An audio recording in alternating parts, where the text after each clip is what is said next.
Hi friends, horizon of മാത്സിൻ്റെ പുതിയൊരു ക്ലാസ്സിലേക്ക് ഏവർക്കും സ്വാഗതം. ഇന്ന് നമ്മൾ ഡിസ്കസ് ചെയ്യാൻ പോകുന്നത് CBSE 10ാം ക്ലാസ്സിലെ ട്രയാങ്കിൾസ് എന്ന ചാപ്റ്ററിലെ ഒരു ക്വസ്റ്റ്യനാണ്. ക്വസ്റ്റ്യൻ ഏതാണെന്ന് നോക്കാം. ഒരു ട്രയാങ്കിൾ തന്നിട്ടുണ്ട് ABC, വേറൊരു ട്രയാങ്കിൾ PQR. ഇവിടെ AB എന്ന സൈഡ് PQന് പ്രൊപ്പോർഷണലാണ്, BC എന്ന സൈഡ് QRന് പ്രൊപ്പോർഷണലാണ്. അതേപോലെ അവിടുത്തെ മീഡിയൻ AD, ഇവിടുത്തെ മീഡിയനായിട്ടുള്ള PMന് പ്രൊപ്പോർഷനാണ്. നമുക്ക് പ്രൂവ് ചെയ്യാനുള്ളത് ട്രയാങ്കിൾ ABC ട്രയാങ്കിൾ PQRന് സിമിലർ ആണെന്ന് പ്രൂവ് ചെയ്യണം. അപ്പോൾ അതെങ്ങനെ പ്രൂവ് ചെയ്യാന്നുള്ളത് നോക്കാം. നമുക്ക് തന്നിരിക്കുന്നത് AB ഏതിന് പ്രൊപ്പോർഷനാണ്? PQ. അതേപോലെ BC ഏതിന് പ്രൊപ്പോർഷനാണ്? QR. മീഡിയനായിട്ടുള്ള AD ഏതിന് പ്രൊപ്പോർഷനാണ്? PM. ഇത് നമുക്ക് തന്നിരിക്കുകയാണ്. നമുക്ക് മീഡിയൻ എന്താണെന്ന് അറിയണം. എന്താണ് മീഡിയൻ? ഒരു ട്രയാങ്കിൾ മീഡിയൻ എന്ന് പറഞ്ഞാൽ ഒരു വെർട്ടെക്സിൽ നിന്ന് അതിൻ്റെ ഓപ്പോസിറ്റ് സൈഡിലേക്ക് വരയ്ക്കുമ്പോൾ ആ മിഡ് പോയിന്റ് ആയിരിക്കും ആ പറയുന്ന വെർട്ടെക്സ്. അതായത് വെർട്ടെക്സ് ആയിട്ടുള്ള ഇവിടെ പോയിന്റ് D ആയിട്ടാണ് നമ്മൾ കൺസിഡർ ചെയ്യുന്നത്. അപ്പം BDയും DCയും എന്താണ്? ഈക്വലാണ്. അതാണ് D എന്ന് പറയുന്നത് മിഡ് പോയിന്റ് ആണ്. ആ മിഡ് പോയിന്റിലേക്ക് എന്ത് ചെയ്യാൻ പറ്റും? ആ ഒരു വെർട്ടെക്സിൽ നമുക്ക് വരയ്ക്കാൻ പറ്റും. ഇവിടെ അതേപോലെ M എന്ന് പറയുന്ന മിഡ് പോയിന്റ് ആണ്. QMഉം MRഉം എന്താണ്? ഈക്വലാണ്. അപ്പോൾ P നമുക്ക് എന്ത് ചെയ്യാൻ പറ്റും? ഒരു ലൈൻ വരച്ചു കഴിഞ്ഞാൽ അതെന്തായിരിക്കും? മീഡിയൻ ആയിരിക്കും. മീഡിയൻ അപ്പോൾ എന്ത് ചെയ്യുന്നു? ഓപ്പോസിറ്റ് സൈഡിന് എപ്പോഴും എന്ത് ചെയ്യുന്നു? ബൈസെക്ട് ചെയ്യുന്നു. ഞാനിവിടെ ചെയ്യാൻ പോകുന്നത് ഈ പറയുന്ന BCയെ ഞാൻ BDയുടെ ഇരട്ടിയായിട്ട് എടുക്കാമല്ലോ. D മിഡ് പോയിന്റ് ആകുമ്പോൾ BDയും DCയും ഈക്വലാണ്. അപ്പം BCയെ ഞാൻ എഴുതാൻ പോകുന്നത് 2BD എന്ന് എഴുതാൻ പോവുകയാണ്. അതുപോലെ QR ഞാൻ എഴുതാൻ പോകുന്നത് 2QM. ബാക്കിയൊക്കെ പഴയ പോലെ AD/PM.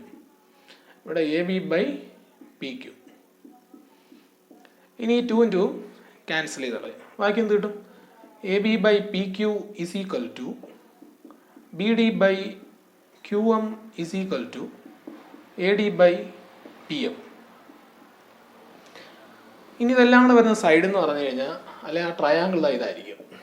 ഈ രണ്ട് ട്രയാങ്കിളിലാണ് അതെല്ലാം നിൽക്കുന്നത് എന്ന് പറഞ്ഞു കഴിഞ്ഞാൽ ഈ ABD എന്നുള്ള ട്രയാങ്കിളും PQM എന്നുള്ള ട്രയാങ്കിളും എടുക്കുമ്പോൾ AB ഏതിന് പ്രൊപ്പോർഷനിലായി? PQന് പ്രൊപ്പോർഷനിലാണ്. BDയോ QMന് പ്രൊപ്പോർഷനിലാണ്. അതേപോലെ ADയോ PMന് പ്രൊപ്പോർഷനാണ്. അപ്പം ഒരു ട്രയാങ്കിളിലെ 3 സൈഡ് മറു ട്രയാങ്കിളിലെ 3 സൈഡിന് പ്രൊപ്പോർഷനിലാണെങ്കിൽ ആ രണ്ട് ട്രയാങ്കിൾ എന്തായിട്ടേ വരൂ? സിമിലർ ആയിട്ട് വരും. എന്ന് പറയുമ്പോൾ എന്ത്? Triangle ABD similar to triangle PQM ആണ്. ഏത് ക്രൈറ്റീരിയൻ ആണ്? SSS ക്രൈറ്റീരിയൻ വെച്ച് ഈ രണ്ട് ട്രയാങ്കിൾ എന്തായിട്ട് വന്നു? സിമിലർ ആയിട്ട് വന്നു. സിമിലർ ആയിട്ട് വരുമ്പോൾ നമുക്ക് ഇവിടുത്തെ ഒരു ആംഗിൾ എടുക്കാം. ആംഗിൾ എന്ന് വെച്ച് കഴിഞ്ഞാൽ Bയും Qയും എന്ന് പറയുമ്പോൾ angle B equal to angle Q. ഇതാണ് ഞാൻ ഇവിടെ എടുക്കുന്നത്. വേറെയൊക്കെ എടുക്കാം, നമുക്കിപ്പോൾ ഇത് മതി. CPST ഉപയോഗിച്ച്. CPST എന്ന് പറഞ്ഞു കഴിഞ്ഞാൽ corresponding parts of similar triangle. അപ്പോൾ corresponding parts of similar triangle വെച്ച് angle B equal to angle Q എന്ന് എടുക്കാം. ഇനി നമുക്ക് എന്താണ് പ്രൂവ് ചെയ്യാനുള്ള? Triangle ABC similar to triangle PQR. അത് പ്രൂവ് ചെയ്യാൻ വേണ്ടി നമുക്കുള്ള വേണ്ട രണ്ട് കാര്യങ്ങൾ അതാണ്ട് ഇത്. ഈ സൈഡുകൾ മാത്രം എടുക്കുകയാണ് എന്ന് പറയുമ്പോൾ ഇപ്പം consider triangle ABC and triangle PQR. അവിടുത്തെ നമുക്ക് ആവശ്യമായിട്ടുള്ളത് AB/PQ ഈക്വൽ ടു BC/QR എന്ന് പറയുമ്പോൾ AB/PQ BC/QR. ഇനി ഇവിടുത്തെ ഒരു ആംഗിൾ, അവിടുത്തെ ആംഗിൾ B. അത് കാണുമ്പോൾ മനസ്സിലാവും ആ രണ്ട് സൈഡിൻ്റെ അകത്ത് ഇടയ്ക്ക് വരുന്ന പറഞ്ഞാൽ അത് ഇൻക്ലൂഡഡ് എന്ന് പറയും. Included angle B equal to ഇവിടെ അതേപോലെ ഇതിൻ്റെ ഇടയ്ക്ക് വരുന്ന ആ രണ്ട് സൈഡിൻ്റെ ഇടയ്ക്ക് വരുന്നതാണ് ആംഗിൾ Q. അപ്പോൾ angle B equal to angle Q ആണ്. അത് ഇൻക്ലൂഡഡ് ആംഗിളാണ്. അപ്പം SAS മനസ്സിലായേ? ഒരു സൈഡ് ഇവിടുത്തെ ആംഗിള് സൈഡ് SAS.